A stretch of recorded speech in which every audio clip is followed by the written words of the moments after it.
प्रियंका और निमृत के पास पहुंच गई ये प्रूफ करने के लिए कि ये शिव को ये लोग तोड़ देंगे। शिव में जो इन लोग को पोटेंशियल दिख रहा है, ये नहीं चाहती हैं कि शिव अगर ऐसे ही खेलता रहा तो मे भी जो प्रियंका और निमृत का जो इक्वेशन जो बना था दुश्मनी वाला, शायद वो वर्क ना करे। तो ये था। चलिए बात करते हैं कि आज जो सुबह में झगड़ा हुआ था अर्चना का पहले तो मान्या के साथ हुआ था, उसके बाद उसमें गौरी नागौरी आ गई, फिर उसमें प्रियंका आ गई, फिर स्टैन आ गए। मतलब इतने लोग इन्वॉल्व हो गए उस झगड़े में। झगड़ा था क्या?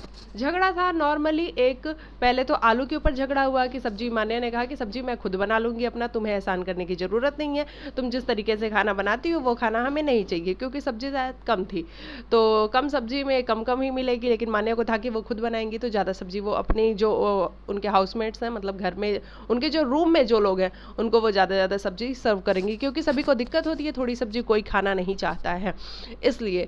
उसके बाद से फिर ये बात दाल पे चली गई। अर्चना दाल बनाने जा रही थी तो मान्या ने जो मिक्स वाली दाल थी वो लाके दे दी, ये कहते हुए कि गौरी ने इसको मिक्स कर दिया है और तुम इसी दाल को बनाओ। अर्चना कहने लगे कि नहीं, मैं तो अरहर का दाल बना रही हूँ, तो अरहर का दाल ही तुम ले आओ ताकि दाल खराब ना हो, सब लोग अरहर की दाल खा ले। इस पे मान्या कि नहीं, तुम मिक्स दाल ही बनाओ, हमारे पास यही दाल है। और अर्चना पहुंच गई उनके रूम में, और रूम में जाने के बाद अर्चना ने उनके रूम में से ढूंढा और उनको मिल गई वो अरहर वाली दाल का पैकेट, और वो लेके आ गए। इस पे मान्या भड़कने लग गई, चिल्लाने लगे कि तुम मेरे रूम में एंटर कैसे हो सकते हो, बिना परमिशन के, बिना हमारे से पूछे हुए तुम कैसे एंटर हो सकते हो, बहुत सारी बातें। उसके बाद से ये बात चलो जैसे तैसे करके सॉर्ट आउट हुई कि मतलब अरहर वाली दाल बना लो। शिव ने आके बोल दिया कि ठीक है, अरहर वाली दाल मिल गई, बना लो अब अरहर वाली दाल। इस पे मान्या रूम में जाके कहती है शिव के समझाने पे कि अपनी टीम के लिए, अपने रूम के लिए सिर्फ मैं ही लड़ रही हूँ, बाकी के लोग कहाँ पे हैं। बस ये सुनने के बाद थोड़ी देर बाद फिर से गौरी किचन में झाड़ू लगाते हुए नजर आई हमें। उसके बाद से फिर से अर्चना स्टार्ट हो गई अपना, क्योंकि अर्चना को देखो फुटेज चाहिए, अर्चना को किसी भी हाल में फुटेज चाहिए, और वो फुटेज के लिए सब कुछ कर रही है, मतलब वो क्रिएट करने की कोशिश हो रही है। छोटे से शब्दों में मैं आपको बताऊं तो फिर उसके बाद गौरी आ गई एवोकाडो एवोकाडो करते हुए कि वो एवोकाडो किसने फेंका। हालांकि वो प्रियंका ने फेंका था, फेंका कहाँ था, बेड पे था, लेकिन प्रियंका को लगा कि ये फेंकने की बात हो रही, मतलब डस्टबिन या कहीं और फेंकने की बात हो रही है। इसमें प्रियंका ने भी एंट्री मार ली और सारा जो कैमरा था वो प्रियंका पे आ गया। और अब ये फाइट बढ़ते बढ़ते मतलब एक दूसरे पे इन्होंने पानी फेंक डाला, अर्चना ने पानी फेंक डाला, इस पे गौरी भी भड़क गई, गौरी भी जग में पानी लेके आई और फेंकने की कोशिश। स्टैंड भी बीच में आ गया। प्रियंका लास्ट में ये भी कहती है कि भाई तू क्यों आ रहा है बीच में, ये तो हम तीनों की फाइट थी। तो प्रियंका की तो फाइट थी ही नहीं, ये तो अर्चना की, मान्या की और गौरी ना गौरी की फाइट थी, लेकिन प्रियंका बीच में आई। हालांकि आज गौरी का मुझे ये वाला बात तो बड़ा सही लगा कि गौरी ने जिस तरीके से बोला कि प्रियंका क्यों हर बात में टांग अड़ाती है, उसको हर बात में टांग नहीं अड़ाना चाहिए, वो क्यों आती है हर बात में, हम तो उसे बुलाते नहीं हैं लेकिन वो हर बात में आती है। तो ये बात सही थी, प्रियंका आप दिख रही हो, आप अच्छी भी दिख रही हो, लेकिन आप हर बात में अगर आओगी ना तो वो थोड़ा सा सही नहीं लगेगा। हर बात में टांग अड़ाओगी अब तो ऐसा लगेगा कि आप जानबूझ के ये सब चीज़ें कर रही हो। लेकिन ठीक है भाई, शो है, ये शो ही ऐसा है, अगर आप टांग नहीं अड़ाओगे तो वही मान्या और सुमोल वाला हाल हो जाएगा। तो मान्या सुमोल को जैसे आज मिल गया है मास्क चेहरे पे लगा के घूमने का कि भाई आप गायब ही रहते हैं, तो आज आप गायब ही रहे। और वाकई में जो मास्क लगा के घूम रहे थे ये चेहरे पे, तो उससे यही लग रहा था कि सच में ये गायब है, क्योंकि चेहरा तो दिख नहीं रहा था और पता भी नहीं लग रहा था। तो इतना तो प्रियंका इसलिए टांग जरूर टांग अड़ा रही है सब चीज़ों में। अब हम इसमें हम सही किसको बोले गलत किसको बोले मुझे नहीं समझ में आ रहा, क्योंकि ये मैटर ही बेकार था, मतलब इसका कोई मतलब ही नहीं था इस मैटर का। किचन के झगड़े मतलब ऐसा लग रहा था ना कि नहीं सही था जो भी था। इसमें हम ना अर्चना को गलत सही कहेंगे, ना गौरी को सही गलत, मतलब किसी को ना सही कहेंगे ना गलत कहेंगे, दोनों ही बेकार थे, खराब था। तो गौरी ने जाके लास्ट में अर्चना के टब में भी पानी डाल दिया, जो कपड़ों वाला टब था अर्चना का उसमें पानी डाल दिया। हालांकि अर्चना ने उस पर कोई रिएक्शन नहीं दिया, तो वो अर्चना का सही था कि अर्चना ने उस पर कोई रिएक्शन नहीं दिया। अभी हम बात कर लेते हैं शिव की। डाइनिंग टेबल पे बैठ के खाना खाते हुए जब अर्चना और गौरी वापस से लड़ने लग गई, तो इस पे अर्चना ने बोला कि शिव तुम कुछ क्यों नहीं बोलते हो। गौरी ने भी कहा कि हाँ शिव तुम कुछ क्यों नहीं बोलते हो, कि ये बैठ के मेरे को परेशान कर रही है, मेरे को टीज कर रही है, मेरे को उल्टी सीधी बातें बोल रही है, तो मैं भी इसको मार दूंगी या कुछ कर दूंगी, तो फिर मेरे को मत कहना। उस पर शिव ने बहुत अच्छी बात बोली कि तुम लोग यहाँ क्या कर रहे हो, यही देखने के लिए मैं आया हुआ हूँ, मैं शो में ये करने के लिए आया हुआ हूँ कि तुम्हारे झगड़े रोकूं, तुम्हारे झगड़े रोकूं, और अगर मैं कैप्टन बना हूँ तो मैं इसलिए बना हूँ कि तुम लोग के संस्कार दिखाते हैं कि तुम अपने घर से क्या सीख के आई हो, तुम अपने घर से क्या सीख के आई हो। और ये शिव ने बहुत अच्छा बोला यार। शिव की एक एक जो लाइन होती है ना, वो दिल को छूती है सीधा, क्योंकि वो बड़ा बहुत करेक्ट बोलता है और बहुत सही बोलता है। और इस पे अर्चना और गौरी दोनों का मुंह बंद हो चुका था। निमृत वाले मामले में भी यही हुआ, शिव ने इतना अच्छा जवाब दिया। स्टैन और गौरी बैठे हुए थे वहाँ पे, उन्होंने कहा शिव ने बोला, ये हालांकि ये तो मैंने पहले ही बता दिया है वीडियो में। तो वो वाली बात, अभी हम बात कर लेते हैं टास्क वाली बात। जो आज का टास्क हुआ था, जो ट्रेन वाला टास्क था, उसमें शिव का ही डिसीजन था। और जो घर वो चाहता था, जो रूम वो चाहता था जिसको देना, उसको ही वो रूम गया है।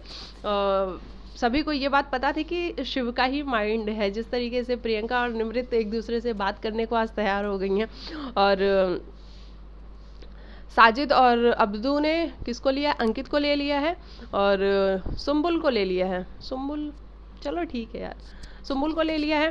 स्टैन ने गौरी को लिया है, और किसको लिया है, स्टैन ने गौरी को लिया, और किसको लिया है। स्टैन वाली टीम में कौन गया है भाई, देखो मेरे को याद ही नहीं आ रहा स्टैन की टीम में कौन गया। गौरी गई है और शालीन गया है। शालीन गया है। और गौतम की टीम में अर्चना गई है, और कौन गया है याद नहीं आ रहा मुझे, आप लोग बता दीजिएगा कौन गया है, ठीक है। तो ये लोग गए हुए। और जो बाकी की भीड़ थी, बिग बॉस भी क्या कमाल करते हैं, बिग बॉस ने बोला जो बाकी की भीड़ है जो स्टेशन पे रह जाती है, वो किसी एक कमरे में शिफ्ट हो जाएगी। और बाकी ये सारी लड़कियां, सौंदर्या, निमृत, प्रियंका, टीना और एक और मान्या, ये सब रह गई हैं इस जो रूम नंबर 6 है उसमें। तो बिग बॉस भी ना आग लगाते हैं वैसे, है ना, जिस तरीके से उन्होंने बोला कि बाकी की भीड़, मतलब इनको भीड़ का हिस्सा बना दिया। और टीना और शालीन को आप देखो, सबसे पहले हम इनकी बात करते हैं। टीना और शालीन दोनों एक दूसरे को पसंद नहीं करते हैं, दोनों गेम खेल रहे हैं, लेकिन दिखावा ऐसा करते हैं कि दोनों एक दूसरे को कितना पसंद करते हैं। ये कैसा गेम है भैया तुम लोगों का, समझ से परे है हमारे तो। मतलब टीना जाके स्टैंड से बोल रही है कि तू मुझे ले ले, और शालीन का तो ऐसा ही है, शालीन तो पता नहीं क्या करेगा। और टीना इतनी कॉन्फिडेंट होके बोलती है ना, बिल्कुल ऐसा फेस, ऐसा मतलब फेस से ही उसके लगता है कि वो जो बोल रही है वो बिल्कुल सही बोल रही है। लेकिन स्टैन को तो, स्टैन, एक बात स्टैन की अच्छी लगती है कि स्टैन जहाँ पे है वहीं पे है, वो इधर उधर लुढ़कता नहीं है, तो ये स्टैन का बहुत सही लगता है। फिर शालीन ने आके बात करी, और उन लोगों को शालीन को लेना था। और शालीन को लेने के बाद से टीना ऐसी भड़की है शालीन पे कि इसने जाके कुछ बात करी होगी, क्योंकि वो शालीन से भी बोल रही है कि स्टैन तो पहले मुझे लेने वाला था, उसने मेरे से बोला था कि मैं तुझे ही लूँगा, लेकिन तुम्हारे जाने के बाद, तुम्हारी बात करने के बाद उसने तुम्हें ले लिया और मुझे नहीं लिया। अच्छा किया स्टैन ने कि टीना को नहीं लिया, अगर टीना को ले लेता ना तो मतलब सिर खा जाती यार। वो जिस तरीके का उसका एटीट्यूड है ना टीना का, वो सभी नहीं उसको लेके कैरी कर पाएंगे, तो ऐसा है। लेकिन टीना और शालीन को थोड़ा सा समझना चाहिए कि वो जो गेम खेल रहे हैं ना, वो बहुत नेक्स्ट लेवल गेम खेल रहे हैं, और शायद उनका गेम बाकी किसी को समझ में नहीं आएगा, बहुत दूर तक का गेम खेल रहे हैं। सुम्बुल की बात कर लेते हैं। सुम्बुल को जिस तरीके से मास्क मिला, उसके बाद शालीन को ये लग रहा था कि मेरी वजह से ये मास्क सुम्बुल को मिला है। और शालीन जिस तरीके से कह रहे थे कि यार अब तो चाहे कुछ भी हो जाए, दुनिया कुछ भी कहे, लेकिन मैं सुम्बुल का साथ दूंगा, सब मेरी वजह से हुआ। इस पर टीना समझा भी रही थी उनको कि नहीं नहीं, आपकी वजह से कैसे हुआ है, आप अपने को ब्लेम क्यों कर रहे हो। मतलब क्या है यार, इन सब का कुछ समझ में नहीं आ रहा है। और सुम्बुल को देखो, इतना सब कुछ हो गया और फिर कह रही है मुझे कोई फ़र्क नहीं पड़ता, मुझे इस शो में ही नहीं रहना है। भाई जब शो में ही नहीं रहना तो आप आई क्या करने के लिए थी। आपका वो जो इमली वाला कैरेक्टर था, मतलब जिन लोगों ने देखा होगा, मैंने नहीं देखा वो शो, लेकिन मैंने सुना है कि वो वाला जो कैरेक्टर था आपका, उससे लोग बड़े इम्प्रेस थे और लोगों को आप बहुत अच्छी लगती थी, तो उसी वाले कैरेक्टर को रहने देती। लेकिन आप रियल जो आपका कैरेक्टर है, मतलब आप जो रियल में है, वो तो बड़ा ही कंफ्यूज करने वाला है। तो खैर कोई बात नहीं, अब आप आई हैं तो आप देख ही रही हैं आपके साथ क्या क्या हो रहा है। तो ये था, ये सारी चीज़ें थी आज। मतलब शिव ने जो किया है वो कमाल किया है, सारे डिसीजन शिव ले रहा है, और शिव को हम मास्टरमाइंड बोल सकते हैं अभी तक तो। और प्रियंका और निमृत को एक होना पड़ गया है शिव के चक्कर में, ताकि वो शिव को हरा सके। तो ये भी सही था भाई, हो जाओ तुम दोनों भी, एक हो जाओ और एक होके भी देख लो कि क्या पता शिव को तुम हरा लो, या फिर क्या पता शिव तुम पे भारी पड़ जाए, ऐसा हो सकता है।